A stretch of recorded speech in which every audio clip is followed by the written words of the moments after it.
വീട്ടിൽ സമാധാനമുണ്ടാകാനും പരസ്പരം സ്നേഹബന്ധം നിലനിൽക്കാനും വേണ്ടി നമ്മൾ ചൊല്ലേണ്ട ഒരു ദിക്റിനെ പറ്റിയാണ് ഇൻഷാ അല്ലാഹ് ഇന്നത്തെ മജ്ലിസിലൂടെ നമ്മൾ പറയുന്നത്.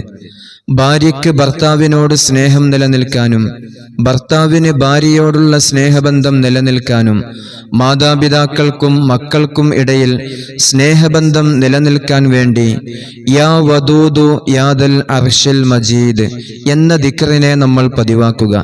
എല്ലാ ദിവസവും നമ്മൾ മുടങ്ങാതെ ഈ ദിക്റിനെ ചൊല്ലുകയാണെങ്കിൽ ഭർത്താവിന് ഭാര്യയോടും ഭാര്യയ്ക്ക് ഭർത്താവിനോടും അതുപോലെ തന്നെ മാതാപിതാക്കൾക്ക് മക്കളോടും മക്കൾക്ക് മാതാപിതാക്കളോടും പ്രത്യേക സ്നേഹവും വാത്സല്യവും ഉണ്ടാകും. എന്നാൽ ദുസ്വഭാവമുള്ള മക്കളുണ്ട്, മാതാപിതാക്കളോട് മോശമായി അക്രമ സ്വഭാവത്തോടുകൂടെ പെരുമാറുന്ന മക്കളുണ്ട്. ആ മക്കൾക്കെല്ലാം യാ വദൂദു യാദൽ അർശൽ മജീദ് എന്ന് 101 തവണ ചൊല്ലി ഒരു ഗ്ലാസ് വെള്ളത്തിൽ മന്ത്രിച്ച് അത് മക്കൾക്ക് കുടിക്കാൻ കൊടുക്കുക. അവരുടെ സ്വഭാവത്തിലും പെരുമാറ്റത്തിലും നല്ല മാറ്റം സംഭവിക്കും ഇൻഷാ അല്ലാഹ്. പല കുടുംബങ്ങളും തകർന്നു പോകുന്നത് മാരകമായ കണ്ണേറ് ബാധിച്ചതിൻ്റെ പേരിലാണ്.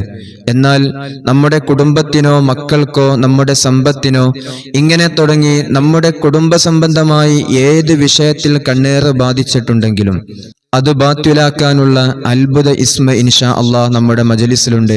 ഒരുപാട് ആളുകൾ മജ്ലിസിൽ നിന്ന് ആ ഇസ്മിനെ സ്വീകരിച്ചു. ഇൻഷാ അല്ലാഹ് കണ്ണേറ് ബാത്വിലാകാൻ പല ബിസിനസിന്റെ സ്ഥാപനങ്ങൾ അതുപോലെ തന്നെ ഷോപ്പുകളിലൊക്കെ കച്ചവടം തകർന്നു പോകുന്നത്, ബിസിനസ്സിൽ പുരോഗതി ലഭിക്കാത്തത് കണ്ണേറ് കൊണ്ടാണ്.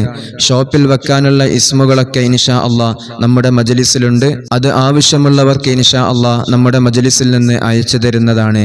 ഈ കാണുന്ന നമ്പറിൽ കോൺടാക്ട് ചെയ്യുക. അല്ലാഹു സുബ്ഹാനഹു വ തആല വലിയ വലിയ കണ്ണേറുകളിൽ നിന്നും അതുപോലെ തന്നെ സിഹറുകളിൽ നിന്നും നമ്മെ എല്ലാവരെയും കാത്തു രക്ഷിക്കുമാറാകട്ടെ. അസ്സലാമു അലൈക്കും വറഹ്മത്തുള്ളാഹി വബറകാതുഹു.